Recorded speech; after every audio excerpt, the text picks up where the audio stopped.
Não deveria nem ser necessário falar sobre esse assunto.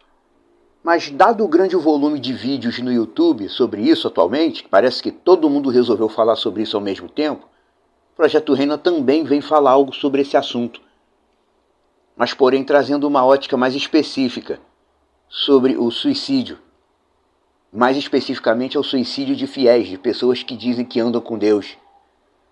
Ultimamente, você que usa o YouTube, você vê muita gente falando sobre isso. Mas a maioria sempre no sentido de passar a mão na cabeça, justificar. Porque às vezes o crente é fiel, ele tem fé, mas isso é uma doença que pegou ele e isso não acaba com a salvação dele porque... mas quem se mata não perde a salvação, porque Sansão também se matou no momento de exterminar o povo filisteu e ele está na galeria dos heróis da fé. Vem cá comigo, vamos raciocinar de verdade, em conjunto com o texto sagrado, para pensar alguma coisa concreta sobre esse assunto, de um fiel se suicidar. O que leva uma pessoa a tirar sua própria vida? O desespero? O fracasso? Uma doença? O que é doença na ótica do Deus Criador, na ótica da Bíblia? Se eu tenho vida com Deus, por que me matar? Eu tenho esse direito? Eu sou livre para fazer o que eu quiser e apenas tem que aceitar tudo que vier da minha fraqueza porque eu sou fraco mesmo e vou ser fraco até morrer? Ele tem que aceitar tudo que eu decidi porque ele me deu livre-arbítrio para isso? E a importância do mandamento, onde é que fica? A minha vontade de fazer o que eu quero está acima do meu dever de ser obediente? O Deus que me criou para andar com ele, ele tem que aceitar tudo que eu quiser, tudo que eu pensar? Ele tem que aceitar porque eu sou mais fraco do que ele e... Vamos falar sério, sem religiosismo. Em primeiro lugar, em termos de falando de vida, isso aqui que nós chamamos de vida aqui na Terra, a gente já sabe que biblicamente isso aqui, para Iá, Deus eterno, isso aqui nem vida, isso aqui não é. Isso aqui não é vida, isso aqui para ele é morte. Porque está todo mundo aqui seguindo debaixo do pecado. Isso aqui para ele é morte. E eu como fiel, eu sou alguém que eu fui chamado por ele. Ele me chamou para quê? Ele me chamou, ele me deu carta branca para eu fazer o que eu quiser? Ele me prometeu que ia aceitar tudo que viesse de mim? E onde é que fica a soberania dele? A gente não diz que Deus é soberano? Soberano em quê? Em que sentido? Ele me deu mandamentos para obedecer, mas se eu não preciso obedecer porque eu sou mais fraco do que ele conhece meu coração? Ele deu mandamento para eu obedecer só se eu quiser? Qual o sentido dele ser soberano, se eu não tenho que obedecer à lei dele? Se você tem uma relação concreta com Yah Tsevaot, Deus dos exércitos, Criador da vida, aquele que criou todas as almas, você precisa olhar as coisas que ele disse.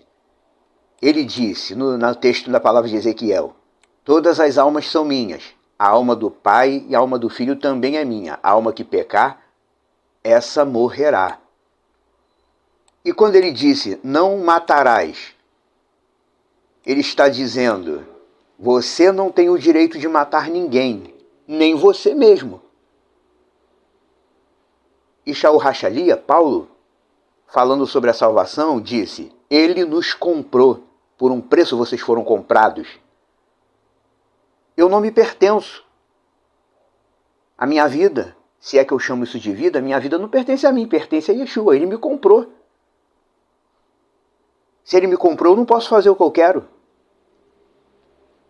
E Ana, a mãe do profeta Samuel, orou tanto pedindo um filho, e depois louvou sua gestação milagrosa, dizendo aquele texto, Yah dá a vida, e ele tira. Ela queria ter um filho e não conseguia engravidar. Orou, Yah enviou a gravidez para ela, e ela louvou a Yah dizendo, Yah dá a vida e ele tira. Só ele pode tirar, porque foi ele que deu. Yah é soberano. Será que ele é soberano mesmo? Será que ele tem que abrir mão da soberania dele só porque eu sou fraco? Só porque eu sou humano? Só porque eu sou pequeno? Será que ele só pode ser absoluto se eu permitir com o meu livre-arbítrio? Se eu posso quebrar um mandamento só porque eu acredito que tenho livre-arbítrio e que nada vai me acontecer porque ele me deu esse arbítrio, é para isso mesmo, para eu ser livre, inclusive para não obedecer nada do que ele mandou. Será que é isso? E mesmo assim eu ainda vou fazer tudo o que eu quero e ainda vou para o céu, como se diz, sendo que ninguém vai morar no céu, lá onde ele está. Nossas almas serão guardadas após a morte para nós aguardarmos a vinda da Nova Jerusalém para a terra. Nós não vamos para o céu. Ou seja, você está vendo como é que é um grande apanhado de conceitos errados que alimentam a cabeça da pessoa negativamente? É culpa da fé. A fé é um sentimento perigoso. A fé te coloca em pé de igualdade com Deus eterno. É o que parece, né? Você já parou para analisar o conceito de fé? O Projeto do Reino vive falando isso. A fé te coloca em pé de igualdade com Deus eterno? Quer dizer, eu sou igual a ele? Eu tenho o direito de exercer a minha rebeldia, me dando o direito de quebrar qualquer mandamento, inclusive me matar, e ainda assim ir para o céu? Quer dizer, Iá não pode fazer nada. Ele é soberano, mas ele não pode fazer nada. Ele tem que se submeter à minha fraqueza. Ele não tem nenhum senso de supremacia sobre mim? Eu posso me matar? Eu posso mentir? Eu posso roubar? Eu posso ficar louco? Que a culpa é do livre-arbítrio? Ah, porque foi ele que me deu isso, agora não tem limite para o que eu quero fazer? E o Deus Criador tem que aceitar tudo que eu faço porque fé é isso? Fé é isso? Aí a pessoa diz, não, a fé não tem explicação, não tem lógica, não tem nada. Eu faço o que eu quiser e ponto final. É isso mesmo? Não, não é isso. Biblicamente falando, a minha alma pertence a Iá. Yeshua me comprou. Eu sou dele, eu pertenço a ele. Só isso aí já cortou essa filosofia de que eu posso fazer o que eu quiser e que eu tenho livre-arbítrio. Não, ele me comprou. A Bíblia diz isso. E a palavra servo no original se refere também à palavra escravo. E Paulo usou a expressão acorrentado de Cristo, como se diz na Bíblia. Eu pertenço a ele, a minha vida não me pertence. Se ela não me pertence, eu não posso tirar. Não há legitimidade em eu desfazer uma coisa que não me pertence. O pecado é um problema que a gente resolve quando a gente, depois de pecar, é tocado pelo Espírito de Deus e a gente volta atrás e busca Iá para ele nos cobrir o nosso pecado. Mas como é que ele vai cobrir o seu pecado de se matar? Você já se matou, já foi. O próprio Yeshua, em sua forma humana de homem nascido, quando tentaram prevenir ele das ciladas, que o pessoal queria pegar ele, queria matar ele, ele dizia apenas assim, ainda não chegou a minha hora. Porque Yeshua, em sua porção humana, ele como homem humano, ele sabia que tinha uma hora definida, uma hora certa, específica, para ele sair do mundo.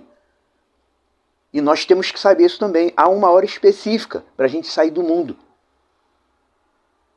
Se você realmente é de Deus, se você realmente anda com Ele, se você realmente acredita no Deus eterno, se você realmente entende o que Ele ordenou, se você realmente entende a importância do que significa guardar um mandamento, e se você realmente tem o Espírito dele, por mais que a sua vida aqui no mundo esteja ruim, humanamente falando, a sua tristeza e a sua vontade pessoal não podem ser maior do que o dever de obedecer aos mandamentos.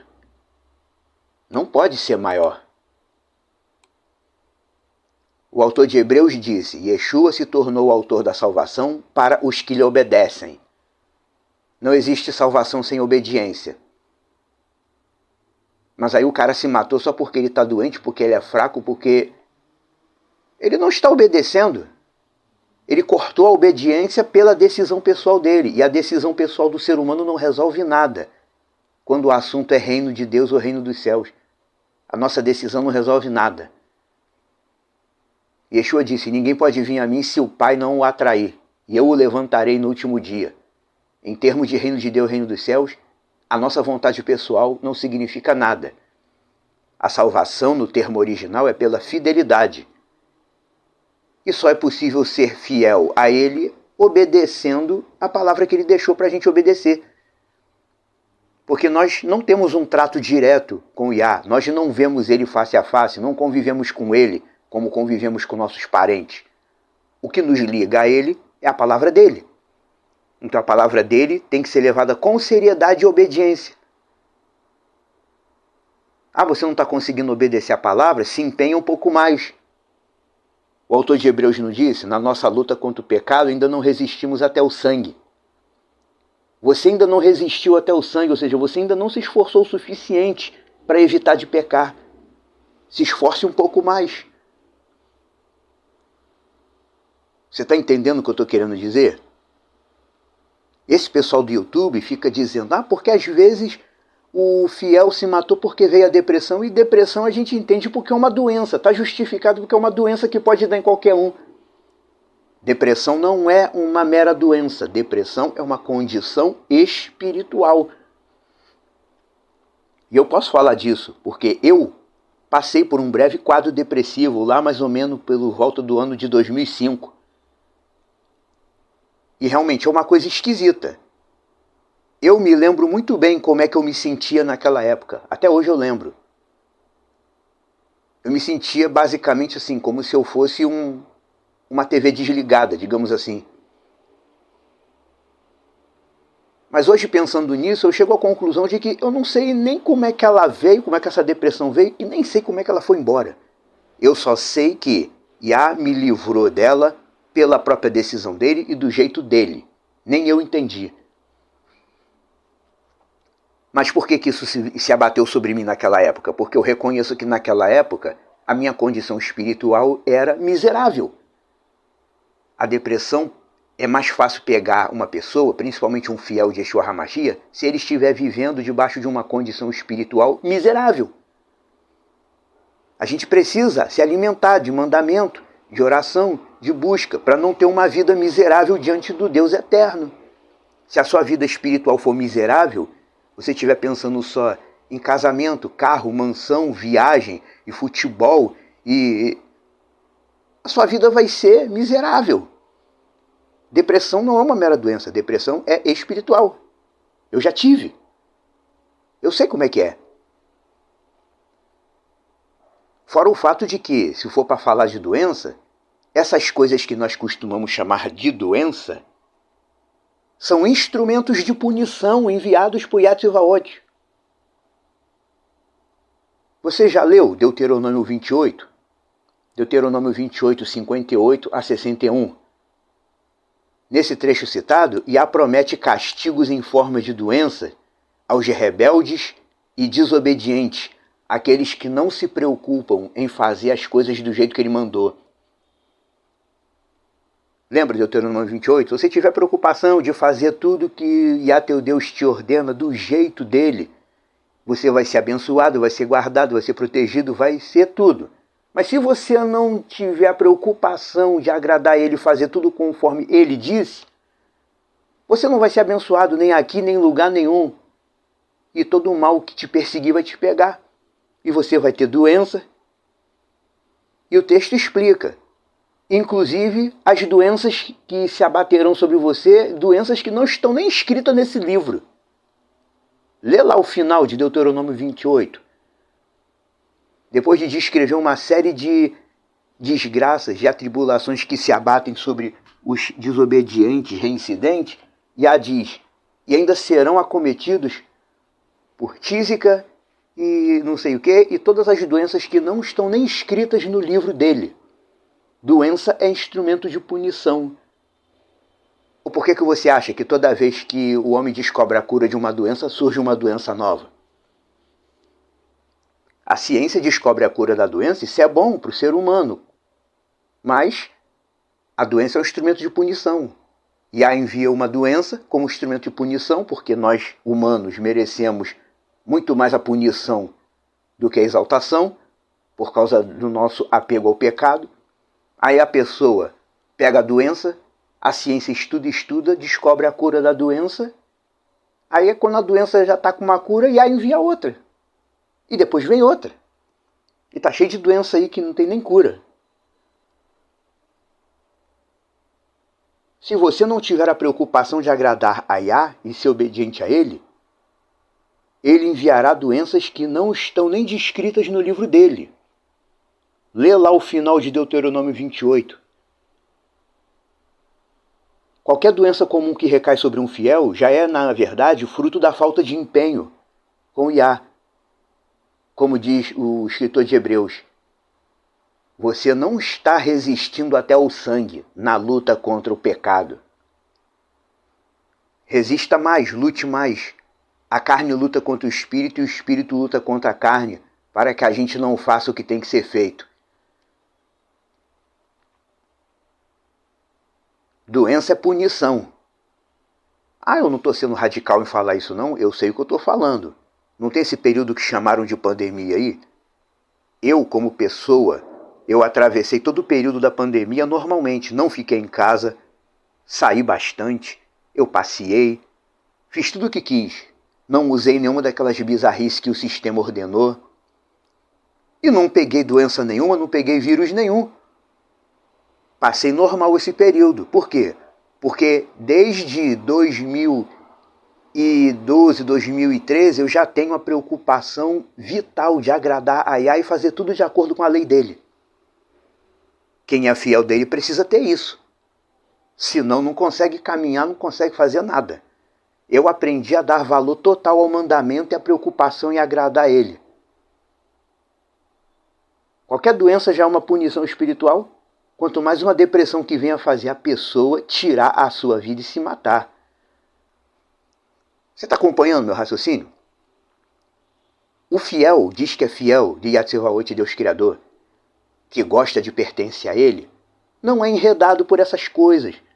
Nós não temos soberania nem poder. O nosso grande privilégio é sermos guardados por Ele em tudo. Como eu sei que eu sou. E eu não sou superior a nenhum outro ser humano. Eu sou um ser humano de carne e sangue, sujeito ao pecado como qualquer outro. Porém, eu já compreendi o peso que tem essa submissão aos mandamentos. Se preocupar em obedecer o que ele diz na palavra dele. E se preocupar em fazer as coisas como ele diz na palavra dele. Isso é muito sério. Esses religiosos que são enredados por doenças variadas e vivem caindo aqui e ali, eles são apenas a prova viva de que o conceito de fé é maligno. Umbandistas também dizem que têm fé. E nós já sabemos muito bem que o Deus deles é outro e que eles não têm vida eterna. A pessoa diz, eu tenho fé. Ter fé não protege ninguém de cair na miséria espiritual e acabar tirando a própria vida. Está conseguindo acompanhar o meu raciocínio? Não queira ter fé, queira ter a lei e o testemunho. Como diz o texto de Isaías, a lei é o testemunho, se não for assim não verão o alvorecer. Eu tenho o testemunho de Yeshua, eu já entendi quem ele é. E eu tenho a lei dele, tudo que ele deixou escrito para a minha instrução. Ele não deixou escrito o que está escrito para eu usar como palavra mágica para ser abençoado com dinheiro, com casa, com casamento. Ele deixou para a minha instrução. Leve a sério a palavra do Deus Criador. Leve a sério. Ponha isso em primeiro lugar. E você vai ver se doenças, males, maluquices e misérias espirituais vão te alcançar. Como não tem me alcançado, não vai te alcançar. Eu sou testemunha viva disso. Aliás, Yeshua levanta o fiel para isso, para dar testemunho. E eu estou dando testemunho. Que essas coisas não me pegam, porque eu tenho a preocupação vital de fazer tudo como ele mandou. Mas o pessoal do YouTube está distorcendo isso, que agora é um monte de vídeo. Salvação não é como você pensava. Vida eterna não é como você pensava. O inferno não é o que te disseram. Estão alterando tudo. Por isso que o mundo atual está cheio de depressão e síndrome que induz a pessoa a se matar. A lei de Deus tem sido distorcida e enfraquecida e adulterada desde a média do século II para cá. Do século II para cá, depois que os 12 de Yeshua morreram, misturaram tudo, confundiram o caminho da salvação com religiões inventadas. Isso daí, você fazer isso com a palavra de Deus e querer ser abençoado, é o mesmo que você tentar caminhar na neve com um chinelo comum. Não vai conseguir. É o mesmo que você tentar matar a sua sede bebendo a água da praia. Quer dizer, aí vai ficar aquela coisa maluca. Aí eu decidi, eu sou livre para decidir, eu decidi que eu vou matar a sede bebendo água da praia. Não vai adiantar para nada. Não vai servir para nada. Decisão sem o conselho divino é decisão vazia. É bobagem, é miséria. Você para pensar o que essa questão de suicídio coloca na pessoa. A maioria das pessoas ama esse mundo. Como é que a pessoa ama o mundo, gosta de estar no mundo e ainda por cima quer ter o direito de se matar para sair do mundo? Sendo que nessa população toda mundial que vive debaixo do pecado diretamente, o normal para essa população mundial é amar o mundo e querer ficar aqui cada vez mais. Normal para o ser humano, atualmente debaixo do pecado, é esse, é amar o mundo. Não é? As pessoas amam o mundo. Aí comemora aniversário, canta parabéns para você, porque eles estão celebrando o fato de ainda estarem no mundo. Os filhos do mundo amam esse mundo. Então como é que a pessoa que ama o mundo, de repente, cai um peso espiritual sobre ela e ela decide que vai sair do mundo, que na verdade ela adora? Quer dizer, você ama a Deus, ama o mundo, gosta de estar no mundo e ainda quer ter o direito de decidir quando que vai sair do mundo. Você não tem esse direito. Nós não temos esse direito. Se matar, tirar a própria vida, é algo extremamente fora do normal. A maioria das pessoas adora esse mundo. Quando isso acontece é porque algo está muito errado. Como lutar contra isso? Como evitar isso? Como evitar de ser pego por esse sentimento pesado? Já está na hora de você começar a revisar a sua caminhada. Se você realmente está caminhando com o Yah, o Deus eterno, você está caminhando com algum outro Deus paralelo, com outro espírito que te enganou. Porque tem muita gente enganando e muita gente sendo enganada dentro do cristianismo. O sistema religioso faz um monte de vídeo e coloca lá no YouTube para justificar a fraqueza que acaba em suicídio. Mas essas pessoas que fazem esses vídeos, eles também estão fora do que é bíblico. E não perceberam isso. Aí você vê lá o pastor que parece tão próspero, pregando, fazendo um vídeo tão bonito no YouTube falando sobre isso, notícias tão bonitas. Aí enquanto o outro está lá se matando, esse pastor está lá no restaurante, jantando, comendo a refeição de 7 mil, 8 mil reais, com o dinheiro que ele ganhou, ensinando coisa errada para os incautos. Yah diz na palavra dele que os mandamentos dele são vida. A partir do momento que você tenta justificar um fiel ter se matado, você está abrindo um precedente para outras pessoas pensarem em fazer isso. Você está abrindo um precedente. Porque quem se mata... Aí eles falam no vídeo, quem se mata, às vezes é só uma doença, às vezes é só uma tribulação, uma coisa... Ele não vai perder a salvação por causa disso. Mas não faça isso, tá? Mas a pessoa não perde a salvação. Falou assim, não adiantou nada. A hora que a pessoa tivesse com um peso, com uma questão demoníaca em cima dela, ela vai dizer, não, o pastor falou que se eu me matar, eu não perco a salvação. Olha só a questão como é que fica. Você está abrindo um precedente para outras pessoas fazerem isso e nem se dão conta. Comece a levar a sério os mandamentos. A chave de tudo é levar a sério os mandamentos. Eles existem para a nossa saúde espiritual. Desde o início da minha caminhada com o Yah, lá por volta de 2000, ano 2000, 2001, uma das primeiras coisas que o Espírito de Deus colocou no meu coração foi justamente isso. Que o que importa, no fim das contas, é guardar mandamento. Como alguém pode se prevenir de ser pego por um peso espiritual, uma miséria espiritual, uma possessão, qualquer coisa que leve a pessoa a querer se matar? Valorize mais o mandamento. Dê mais valor ao mandamento. Tudo que você lê na Bíblia, que soa como se Iá estivesse dando uma ordem, leve a sério.